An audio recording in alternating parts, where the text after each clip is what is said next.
Olá, bem-vindos de volta ao Business Time. Eu sou Antônio Miranda e eu apresento este programa com Paola Tucunduva e Manuel Suete, que hoje está remotamente pela tecnologia lá no Brasil e está participando aqui com a gente hoje. E lembrando você que nos segue, assine, curta, compartilhe os nossos vídeos, faça essas informações chegarem a mais pessoas que tanto precisam.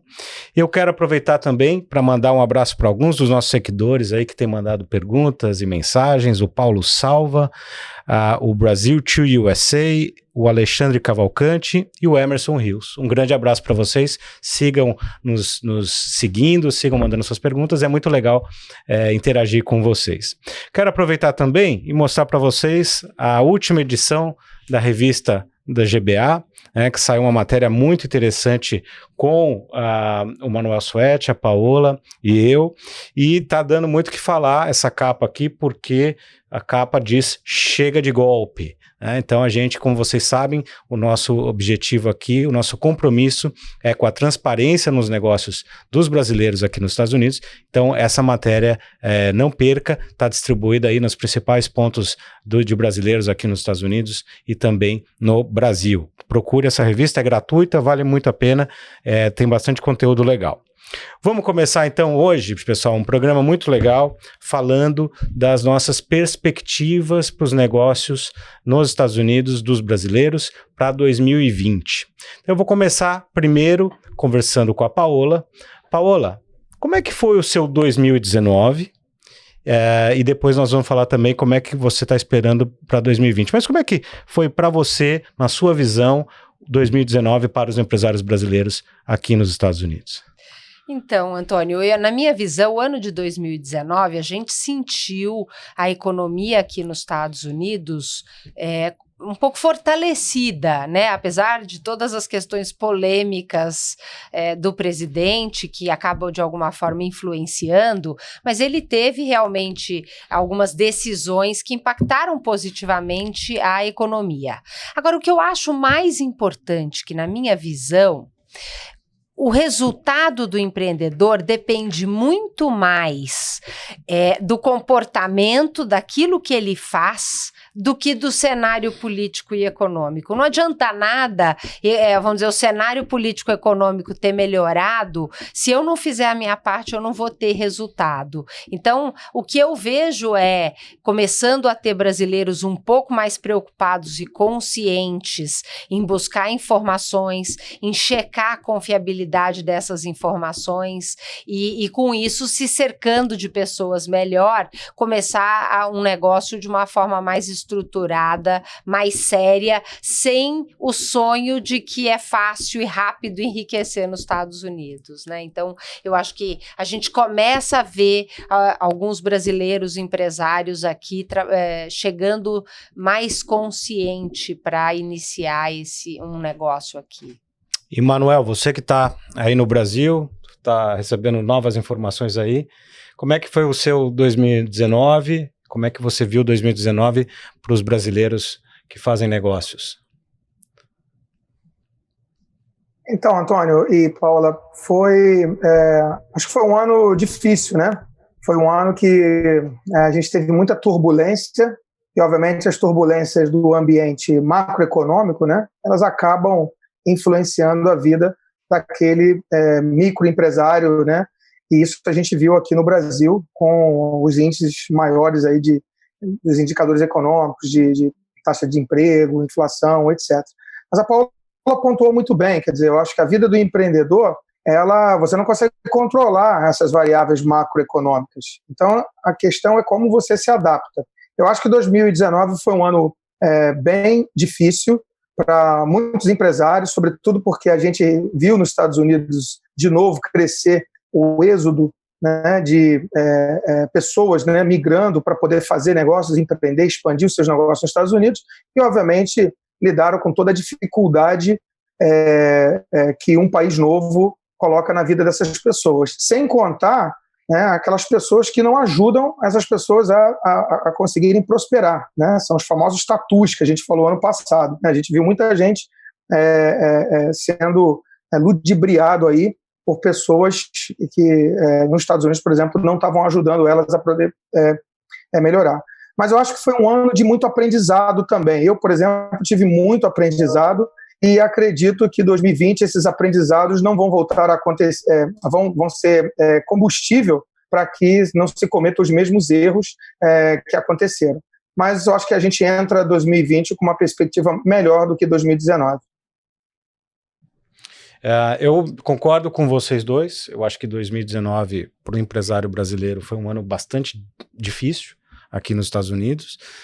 A gente viu muita gente que tinha chegado indo embora, né, porque a barra ficou muito alta, o dólar a 4 e tanto, os negócios não dando certo como essas pessoas esperavam, então deu uma filtrada, né?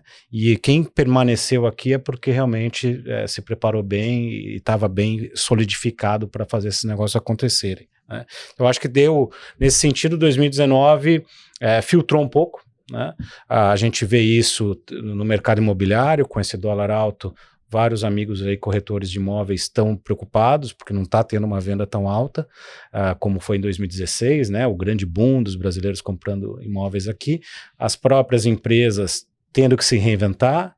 Muitas vieram, né, buscar ajuda aqui com a gente, novas ideias, novas metodologias, novas parcerias. Então, acho que para o empresário brasileiro que atua nos Estados Unidos foi um ano de se reinventar, né? E eu acho que isso abre uma oportunidade enorme para 2020, você não acha, Paulo? E uma coisa que eu acho importante, né, Antônio, com uma variação cambial acima de 4, a gente vê que tem brasileiros que vêm para cá achando que vão se sustentar com a renda que tem no Brasil. E aí, com essa mudança, né, com a variação cambial que nós tivemos no ano passado, a pessoa começa a perceber que essa é uma realidade muito arriscada. Então, acho que até falando de comportamento empreendedor, avaliar o risco e fazer uma mudança de um país, achando que a receita de um outro país e não considerar essa variação cambial, eu acho que é uma preocupação. E eu acho que isso é uma questão importante para os brasileiros refletirem quando vêm para cá, né? Então, realmente, se você vai manter esse padrão, você vai ter um nível de risco muito grande. E hoje, o volume de investimento para chegar nos Estados Unidos aumentou consideravelmente. Então, se não tiver um bom planejamento, como a gente tem visto alguns empreendedores que vieram para cá e depois de alguns poucos anos morando aqui, acabaram com toda a sua reserva e acabam tendo que voltar para o Brasil. Então, acho que planejamento, que é um outro comportamento de empreendedor de sucesso, é fundamental. Você tem que fazer essa avaliação para saber, você tem fôlego até quando? E se depender e tiver uma variação ainda maior, se o dólar chegar a 5, como é que você vai se sustentar aqui, né? Então, acho que essa dificuldade demanda ainda mais vamos dizer, o comportamento, a habilidade, a competência do empreendedor para ter sucesso aqui. E tem muitas variáveis, né, Manuel, que estão, e Paola, que nos atingem aqui, né? A gente não tem controle sobre elas, eu anotei algumas aqui. A questão do câmbio, a questão da imigração, né? A gente sabe o quão mais difícil está agora para ser aprovado um processo de imigração, não só para brasileiro, para todo mundo.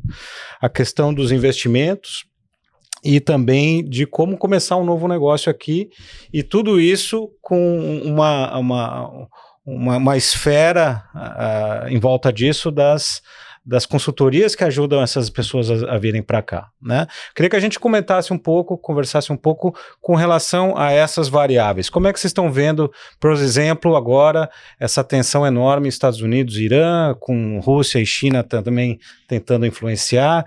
O que vocês acham que isso aí vai acarretar para 2020? Você pontuou muito bem, Antônio. As variáveis de controle, né, a Paula colocou, quer dizer, o empreendedor ele precisa se planejar considerando, né, essa questão do câmbio. Mas tem coisas que você não controla. O que está acontecendo na geopolítica do mundo afeta todo mundo, né? Quando a gente começou o ano aí quase à beira de uma guerra mundial, né? Obviamente com interesses muito grandes, porque uma guerra gera, eu já dizia Legião Urbana, gera emprego e aumenta a produção. É muito bom para uns, muito ruim para outros. É uma guerra que está falando de uma riqueza muito importante que tem a ver com petróleo também. O petróleo bateu quase $70 ali, e tem muita gente que se beneficia disso. Por outro lado, eu acho que a turma do deixa disso, né? Os outros países que influenciam a geopolítica acabaram entrando e fizeram com que as coisas, essas tensões baixassem um pouco. Mas tudo isso tem um motivo também. Esse é um ano de eleição nos Estados Unidos, você tem existe uma nova ordem mundial que é do protecionismo, existe uma nova ordem de fazer acordos bilaterais e se voltar para dentro do que antigamente, do que eram os acordos maiores. E isso eu acho que isso tudo no final do dia impacta quem está pensando em deixar um país vir para outro, entender a dinâmica. Eu acho que esse ano é um ano que essas questões têm que estar, inclusive, na pauta também de quem quer empreender, não só nas questões pequenas.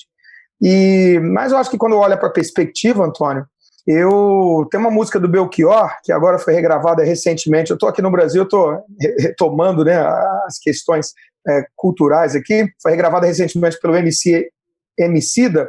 Ele fala o seguinte: ano passado eu morri, mas esse ano eu não morro. Então eu acho que tem que começar o ano de 2020 dizendo: ano passado eu morri, mas esse ano eu não morro. Eu vou para frente com essa capacidade de se reinventar para fazer com que o que a gente quer, e a gente vai ajudar as pessoas no Business Time aqui, para que esse ano seja um ano melhor, né, do que foi o ano de 2019.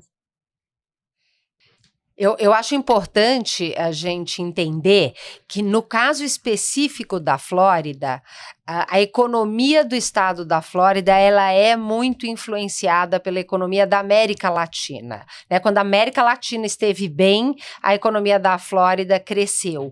Então, a nossa realidade é um pouco diferente da realidade do resto dos Estados Unidos. E, além disso, eu acho que um outro ponto importante os Estados Unidos, ele é um país importante. Então, a gente vê, como teve no ano passado, a briga do Trump com a China, levar o dólar no Brasil, ter essa grande variação, e isso atrapalhou muitos negócios de empresários lá no Brasil, e claro que empresários que querem vir para cá começou a ficar mais caro, né, qualquer tipo de investimento. Então, eu acho que é muito importante para o empreendedor no ano que vem acompanhar estas mudanças. Em relação a essa questão desse ano, né, do Trump com o Irã, eu achei interessante, porque eu comecei a receber mensagens do meu pai: cuidado, não pegue avião, se cuide. E eu aqui levando a minha vida de uma forma muito tranquila, né? Como se, ok, nós estamos preocupados, mas não posso parar a minha vida por enquanto. As coisas aqui estão acontecendo normalmente. A gente sabe que isso tudo pode ter repercussões, mas a gente tem que manter o foco naquilo que eu quero fazer. E o que eu vejo, então, é 2020, na minha opinião, em termos econômico e político, eu não acho que nós vamos ter grandes mudanças do que nós tivemos no 2019. Espero, pelo menos é o que os especialistas têm falado, que por ser um ano de eleição, Trump deu uma acalmada nas polêmicas que ele gosta de criar e que vem prejudicando muito o empreendedor brasileiro, né? Mas, infelizmente, se tratando do Trump, a gente nunca sabe exatamente o que esperar. Então, a gente tem que ficar no olho, mas uma esperança é que ele alivie um pouco esse ano, e isso vai ser bom, porque as polêmicas deles não têm sido muito boas para os empresários brasileiros, né? E qualquer ação dele repercute não só para o empreendedor brasileiro que quer vir para os Estados Unidos, ela também repercute no Brasil. Muita gente depende de importação, depende de insumos importados, e uma variação cambial é um aumento de custo que muitas vezes que o empreendedor não está preparado, né? Então, o que eu vejo é que você tem que ter um acompanhamento dessa situação e um bom planejamento e muita ação, muita execução, muita prática de comportamento, clareza do objetivo que você quer chegar, para você fazer um ano bom. Econômico e politicamente, na minha opinião, não vai mudar muito de 2019, vai ser mais ou menos parecido. Agora, você pode fazer desse ano um ano extraordinário, então isso que eu acho que é o mais importante. Eu acho que vai ser um ano realmente, do ponto de vista de política externa e geopolítica aqui nos Estados Unidos, e isso historicamente, em governos principalmente republicanos, é comum, né? Quando chega na época de eleição, os tanques começam a ir mais para a rua, né? Porque existe um lado do eleitorado americano que é mais pró-guerra, né? A gente sabe disso, e muitas vezes essa é uma maneira que os políticos tiram o foco de problemas que eles estão enfrentando, como nesse caso o Trump está enfrentando a questão do impeachment, né? Então tira um pouco o foco disso e mostra para o eleitorado mais conservador, né, que os Estados Unidos é aquela potência. Então eu acho que a gente vai ter um ano, do ponto de vista geopolítico, tão tenso quanto os anos anteriores, né? O discurso recente agora do Trump, ele disse que enquanto ele for presidente, o Irã não vai ter uma arma nuclear, né? Então isso é música para os ouvidos do eleitorado dele, então é bastante importante a gente saber disso. Agora, tem outra coisa que influencia muito a gente aqui também, é a questão das leis de imigração, que a gente viu em 2019 um apertamento aqui, né, de quem quer começar um negócio novo, ou que está aqui esperando a residência, esperando... Como é que vocês acham que vai ser essa questão e como é que isso influencia aqui no nosso dia a dia de negócios? Eu acho que você pontuou, Antônio, acho que esse ano é um ano que para os Estados Unidos é um ano de eleição, e aquilo que, né, na pesquisa mostrar um favorecimento do eleitorado para temas, né, como você colocou, de geopolítica, mas também de questões internas, isso vai estar na pauta, né, e pode ou não apertar. Eu acho que o Trump, quando se elegeu, ele já falou, ele levantou muito essa questão da imigração, do imigrante ilegal, vamos até deixar bem claro aqui, porque os Estados Unidos é um país que acolhe muito bem, nós somos exemplo disso. O imigrante é correto, aquele que vem para cá gerar riqueza, fazer negócios, né? Eu acho que isso é importante deixar muito claro. A gente percebe que as pessoas que vêm para cá com esse espírito de jogar o jogo da forma como tem que ser jogada, né, de forma correta, esse país é um país de oportunidade para isso. O que me preocupa, e eu acredito que 2020, eu acho que somos pilares para esse tema, que deve ser um ano de muito mais transparência nos negócios. E eu acho que questões como nós vimos acontecer, mesmo aí nos últimos anos, né, influencers online contando a vida fácil de vir para os Estados Unidos, advogados de imigração que não são nem advogados, querendo definir como se fazer um plano de negócios, como vimos aí num episódio anterior, que teve bastante repercussão, o caso da cachaça. Não tem mais espaço, e cada vez mais vai ter menos espaço para essas pessoas que procuram vender um caminho fácil, a coisa de forma do jeitinho. É um ano de transparência, as mídias sociais cada vez mais ajudam muito nisso. E eu acredito que, por ser transparente, a informação ela corre muito rápida.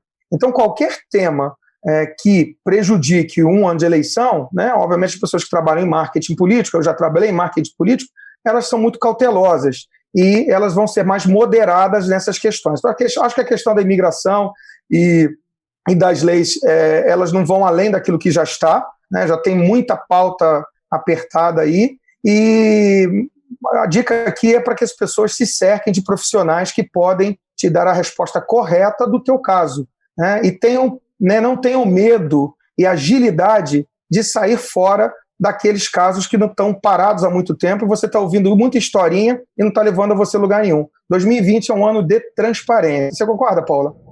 Adorei esse ponto, Manuel, concordo plenamente. Eu acho que essa questão de imigração, de visto, é uma tendência a ficar cada vez mais difícil. Esse ano a gente viu uma mudança que há uns 3 anos se falava, ou talvez até mais, eu comecei a ouvir 3 anos atrás, quando comecei a estudar, o EB5, que era um investimento de $500 mil, dependendo da região, $1 milhão, e que agora, em novembro, esse valor aumentou. Se falava nisso há muitos anos e, finalmente... Então, esse eu acho que é mais um indicador que realmente, vamos dizer, este governo está buscando pessoas que venham trazer recursos para o país e não sugar recursos. Isso exige ainda mais uma boa programação. Está cada vez mais difícil você achar que você vem com visto de turista, aí consegue mudar para um visto de estudante permanente e vai ficando até achar um caminho para fazer um visto de permanência. E então o número de pessoas que vêm com esse pensamento deve sofrer muito.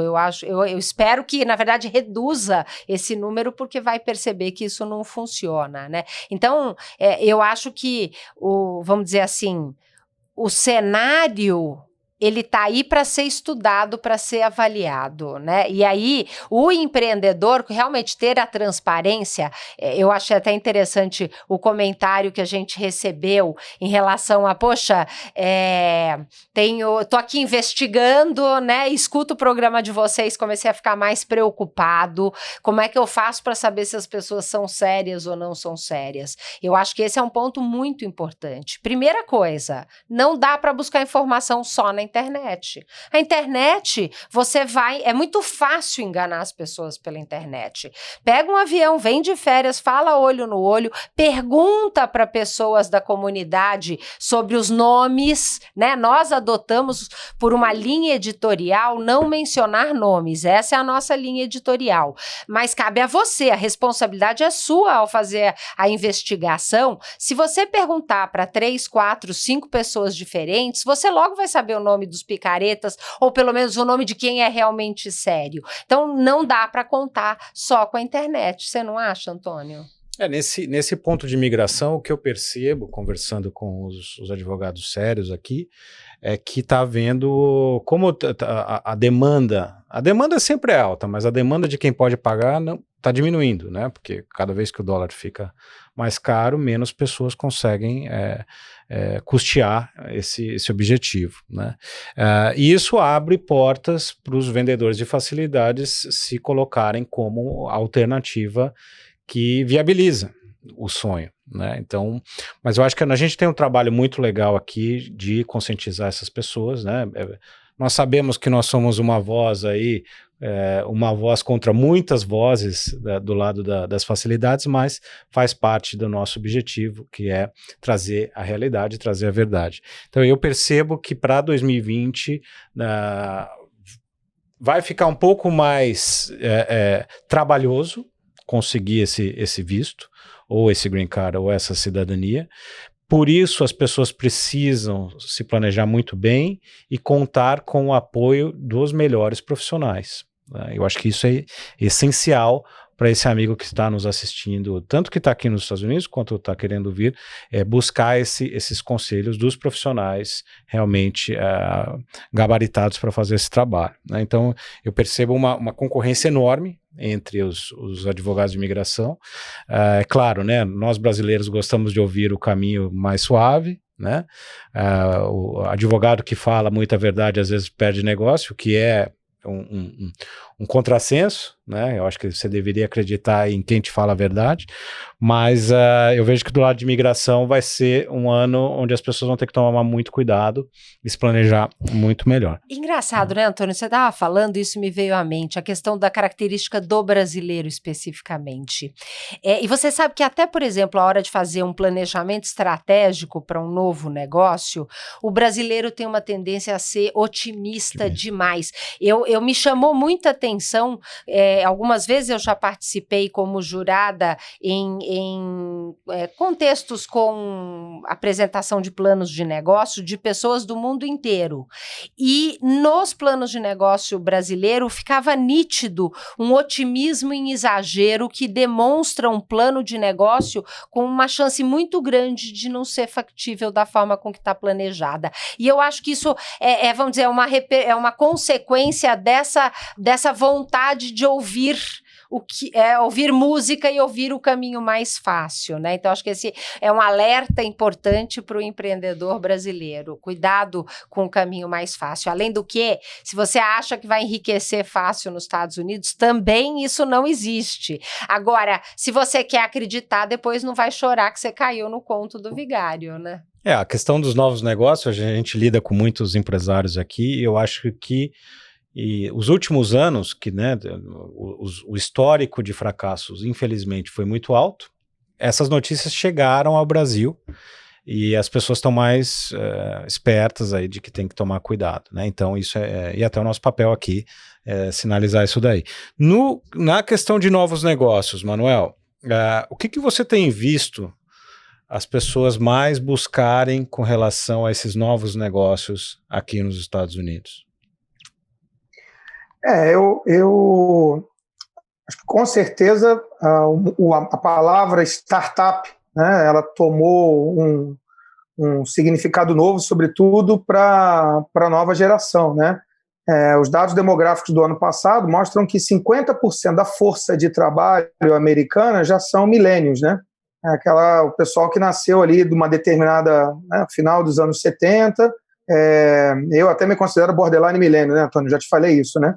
Mas 50% da força de trabalho são milênios. Então, é a geração digital, não é a geração analógica, como era a geração X anteriormente. Então, a geração digital tem tudo aqui, tem tudo no celular, né? Quer dizer, não é uma geração, por exemplo, que vê televisão, né? Já se diz aí que a televisão vai acabar em algum momento, todo mundo faz streaming hoje. Então, todos os negócios que estão vocacionados para a área de startup, ou seja, de tecnologia, têm, obviamente, um impulso muito grande, por alguns motivos. E aí, voltando ao comentário da Paola, a Flórida tornou-se um ecossistema muito favorável para negócios novos, né, de startup. Você tem ambientes, você tem, primeiro, mão de obra abundante e qualificada de todo quanto é lugar do mundo. Se fala alguns idiomas, você tem espaços de trabalho flexíveis, os coworkings. Você tem investidores, né? Ano passado, né, 1,6 bilhão de dólares foi investido de venture capitals internacionais na Flórida. Então é muito fácil também abrir uma empresa, a gente sabe disso, né? Você não tem muita burocracia, existe todo um ecossistema favorável para isso. E por conseguinte, você tem também uma tecnologia muito mais democratizada. Eu mesmo sou empreendedor de algumas empresas de tecnologia, eu consigo ter disponível numa das minhas empresas uma solução como IBM Watson, por exemplo, que não me cobra nada e está acessível para uma empresa do meu tamanho. Então, isso é muito interessante, isso faz com que a barreira de entrada das pessoas que têm uma boa ideia, estão querendo resolver um problema do dia a dia, consigam fazer, se juntam, né, e conseguem ir. Então, eu vejo que o caminho vai continuar sendo esse, porque não existe volta para a tecnologia, a inteligência artificial está aí, melhorando e fazendo coisas que as máquinas fazem melhor do que os humanos, mas, obviamente, não substituindo aquilo que nós, humanos, fazemos melhor, por exemplo, dando boas dicas das pessoas não quebrarem a cara nos seus empreendimentos por aqui. Mas, com certeza, eu escolheria um caminho, e o caminho principal é a área de startup, a área de tecnologia, empresas novas, que estão, obviamente, tentando resolver algum problema do cotidiano ou melhorar alguma ação existente hoje. Eu acho que esse é o caminho e é um pouco do que se ouve muito aqui no Brasil também. Eu concordo plenamente com esse caminho da startup que o Manuel falou, mas, por um outro lado, eu vejo que o brasileiro ainda está engatinhando, né, nessa questão do mindset para startup. Startup é um modelo de negócio de tecnologia, os jovens têm tido uma facilidade, têm conseguido, mas o brasileiro que tem vindo para os Estados Unidos hoje é um brasileiro, né, na faixa de 40 anos para cima, que não tem tanta facilidade com as startups. Então, eu que venho do mundo analógico, do mundo dos negócios, me encaixo nessa faixa etária, quer dizer, venho de lavanderia, que é um negócio bem concreto, né? Então, eu ainda vejo muito brasileiro procurando negócios tradicionais. Alguns buscando, por exemplo, alternativas de franquias, que podem ser uma boa alternativa, mas também precisa uma boa pesquisa. Tem muita franquia que não te traz estrutura nenhuma e que você pode quebrar a cara. Não é o simples fato de falar que a franquia vai ser garantia de sucesso. Além do que, mesmo na franquia, para ter um bom resultado, depende de você e do seu trabalho, né? Então, eu acho que esse mundo analógico e tradicional vai continuar existindo. Ele demanda um investimento e uma energia grande, né? O startup talvez até seja um pouco mais fácil de começar, porque a infraestrutura, porque tem tudo isso. Eu acredito também que esse é um caminho muito bacana, mas ele não é um caminho fácil para quem vem dessa geração aí como a minha, que não nasceu nesse, como é que era esse Millennium? Borderline Millennium. Borderline Millennium. É o jeito de que o Manuel Borderline Millennium. que ele é jovem. Mas, Paola, eu concordo com você. Para mim também não é fácil. Eu vim dessa outra geração. Talvez aqui eu acho que o contraponto entre a tua visão, que eu acho que eu compartilho, porque você está trazendo exatamente aquilo que é o perfil real das pessoas que estão vindo para cá. Mas entre esses dois mundos, quer dizer, o mundo maior do startup e esse outro mundo da economia mais real, existe uma palavra-chave que encaixa nos dois, chamada adaptação. Né? Você tem que se adaptar, né, para poder jogar o jogo nos Estados Unidos na economia real, mas também se adaptar se você quiser fazer uma transição para o mundo de startup. Eu acho que aí encontramos o ponto comum. Concorda, Antônio? Concordo plenamente, né? Tanto com o lado que a Paola colocou, que o brasileiro chega com uma visão mais tradicional dos negócios e os jovens têm essa visão mais da busca do propósito, que é o grande ponto de colisão, que é trabalhar muito e ficar rico, que é uma característica mais da geração X e anteriores, e a busca do propósito, que é a dos millennials aí. Então, como casar essas duas coisas, querer ficar rico e querer trabalhar com propósito, é o que vai trazer o sucesso aqui, com certeza. Aproveitar para mandar um abraço para os amigos do canal aqui, o Carlos Machado, que nos mandou mensagem recentemente. Ele estava intrigado para saber quem era o advogado de imigração que faz negócios também, porque ele estava fazendo pesquisa no Google, e recentemente eu recebi uma mensagem muito bacana do Francisco Gonzalez, que faz 2 anos mais ou menos começou a nos seguir e veio para Tampa, abriu uma gelateria, né? Então, em linha com o que a Paola falou, de negócios tradicionais nesse sentido. Agora, falando um pouco de investimentos, muita gente está aqui e está querendo só investir. Né? Não está querendo morar aqui, mas está querendo aproveitar essa pujança da economia americana. O que vocês têm visto aqui mais presente com relação a investimentos? Eu entendo que o potencial realmente para o investimento, considerando o brasileiro hoje morando aqui, me surpreende porque que ainda poucas pessoas fazem investimento aqui nos Estados Unidos.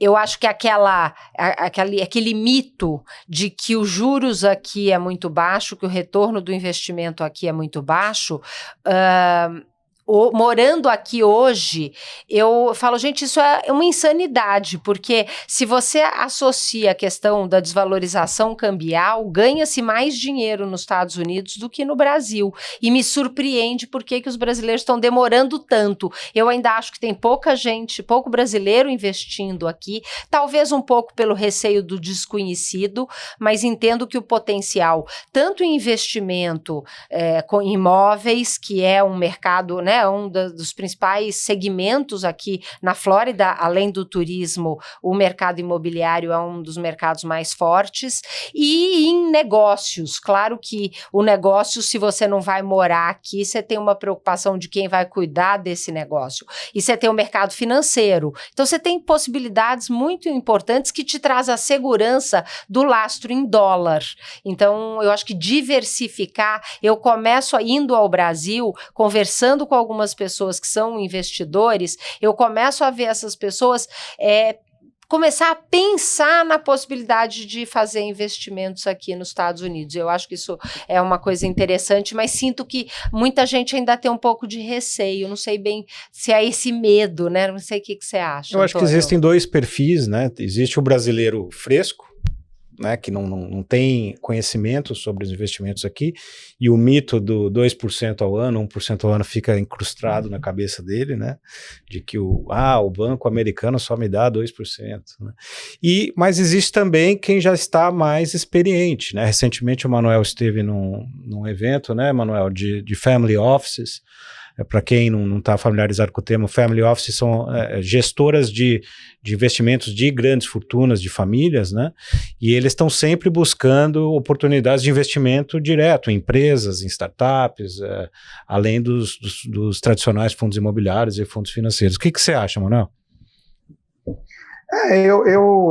Essa economia é movida muito por isso, né? Você tem os grandes empreendimentos. Acho que uma das coisas, você citou esse evento que eu participei no finalzinho do ano passado, e tinham, assim, gestores de fortunas de famílias de bilhões de dólares, né? E o que eles falam, a perspectiva deles, é justamente continuar a investir em projetos grandes. Então, o pessoal, quando fala de real estate, está falando de grandes projetos. A gente sabe o que vai acontecer, tem muita coisa aí no pipeline para acontecer em Miami, né? Miami está tentando se tornar uma referência não só de turismo, mas também para outros grandes negócios. A gente vê, você dá uma volta em Brick e você vê o quanto de inventário, não só de real estate residencial, mas também comercial que está acontecendo. Ano passado, né, nós tivemos, por exemplo, um cliente que desenvolveu uma nova ideia de um projeto de entretenimento para dentro de Brickell, né, com 2 franquias vindo de Nova York. Ou seja, você vê que ainda existe esse espaço muito grande para isso aí. Mas a Paula colocou também algo que é interessante, quer dizer, o investidor brasileiro que vai mais nessa linha da economia formal, ele está buscando, pelo menos eu tenho alguns grupos de investidores, que eles buscam uma rentabilidade mais segura, mas eles não querem se envolver. Então é muito comum o real estate comercial, né? O pessoal compra, uma das coisas da moda virou comprar armazém. Né? Até por conta desse boom de e-commerce, logística, quer dizer, as pessoas estão investindo em warehouses, né, armazéns, porque isso tem ajudado muito, sobretudo o que é o trabalho de logística de e-commerce. Então, por exemplo, tem brasileiros que se juntam, né, pegam um ponto comercial que tenha lá um principal, uma âncora lá, por exemplo, como uma empresa de logística, ele investe naquele ponto, né, dentro de uma categoria, e ele tira lá um retorno que ele considera mais razoável. Então, eu acho que... mas ainda tem muito medo por falta de conhecimento, sabe, Paulo? Eu acho que também o que gera esse medo é a falta de conhecimento e a falta de cair na mão de uma pessoa que não vai lidar bem com aquele investimento. É por isso que a gente bateu essa tecla o tempo todo desde que a gente começou o Business Time. Pessoal, pergunte, se informe, não feche na primeira. Olhe a internet, pesquise o perfil da pessoa com quem você está falando. Não tem espaço para você fechar com o primeiro que falou com você. Né? O advogado de imigração, o corretor de imóveis, a pessoa do banco, quer dizer, todo mundo que vende muita facilidade para você, desconfie, entendeu? Porque existem oportunidades. Mas, sobretudo para investimentos grandes, você tem que estar cercado de pessoas e profissionais muito bons que já gastaram sola de sapato, botaram um umbigo no balcão e conseguem, com isso, mostrar que eles podem ajudar você também. Acho que é essa linha, né, Antônio? Exatamente. A gente está chegando aqui, como sempre, assunto bom passa rápido. Só para a gente terminar de uma maneira mais prática para os amigos que nos seguem, quero que vocês nos digam. Faça, evite e não faça em 2020. Uau! Faça em 2020. Clareza do objetivo, dos resultados que você quer alcançar. Um planejamento, busca de informação, se cercar de pessoas que realmente podem te ajudar. Eu acredito muito naquela frase, você é a média das 5 pessoas que você mais convive. Então aproveita para fazer uma avaliação das 5 pessoas que você mais convive e veja se é esse, vamos dizer, isso que você quer para você, se você quer ser como essas pessoas que estão ao seu redor.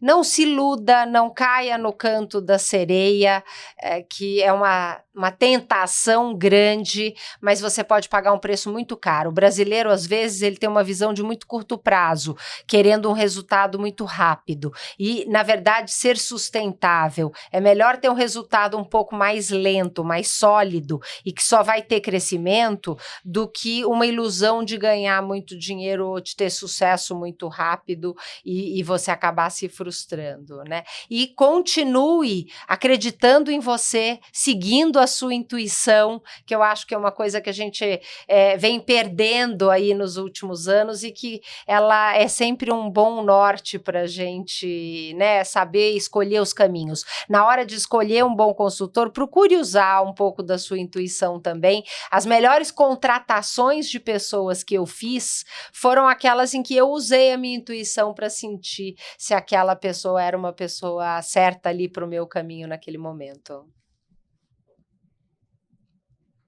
E você, Manuel? Caramba, falar depois da Paola, a gente fica sem ideias. Mas assim, olha, a luz verde para mim, acho que a palavra desse ano vai ser foco. Priorize. Né? Quem tem mais o foco não tem nenhum. Né? Então, faça, é basicamente algo que a gente aprende nos Estados Unidos, é make it happen. Né? Se você prometeu, entregue. Se você não pode entregar, não prometa. Priorize, foco. Isso, para mim, é o faça, tem muito a ver com atitude de empreendedorismo. Eu vou pegar a carona na Paola, evite o tatu, que te leva para o buraco, e evite o papagaio, que fala muito, mas nunca provou que faz. E não faça. Eu acho que tem a ver com o tempo também. Deixa de lado aquilo que não te agrega valor. Deixa de lado onde você percebe que você está entregando mais do que você está recebendo, você não está aprendendo nada. Caminhe com as pessoas que te levam para frente. Né? Deixe de fazer aquilo que é perda de tempo. Porque a única coisa que a gente sabe na vida é que a gente vai morrer. A gente não sabe quando.